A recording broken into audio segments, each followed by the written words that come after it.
Yeah, it really began to happen back in the 80s when during the government of Margaret Thatcher, there was a liberalisation of the economy, and a lot of council houses were sold off. For instance, those buildings there, they would be council houses. They would have been council houses built originally, and those ones as well, and all over there. And people then became able to buy their own council houses. So there began a kind of speculative market. I mean, home buying has always been, I think, more important here than it has in other parts of Europe. There's a very high proportion of people own their own houses in England. Bought up large tracts of old housing that needed renovating, and they then couldn't afford to do so because of the financial restrictions brought on by economic crisis. And so they all became squats. Huge numbers of these places over there, or all down Relton Road, adjoining streets were squats, you know.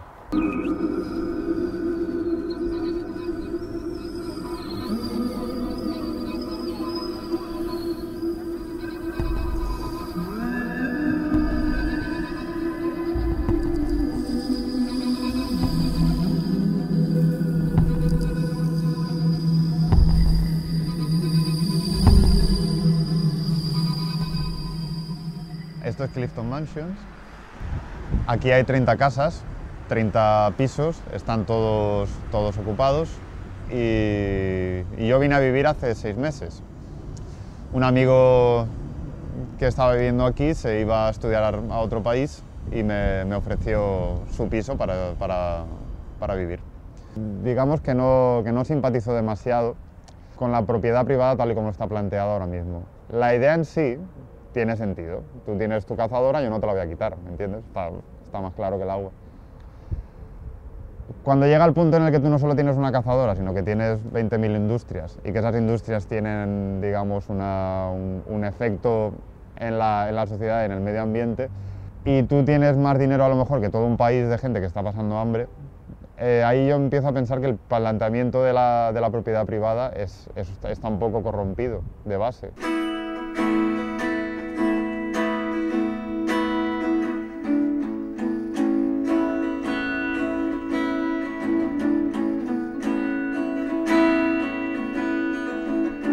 I had many friends who lived in this building here, in this block, Clifton Mansions. And I had this friend who lived in a flat downstairs, and he said, yeah, I'm going to Canada now, and do you want my flat? Do you want my flat here? And I was like, oh, wow, great. I spend quite a lot of time in this flat because I work only 3 days a week. I don't have to work more because I don't have to pay for the rent or for the mortgage. So I have more time for things that interest me, which is music and filmmaking. And so I have more time for that, really. And for also socializing with other people and just doing things I really like to do.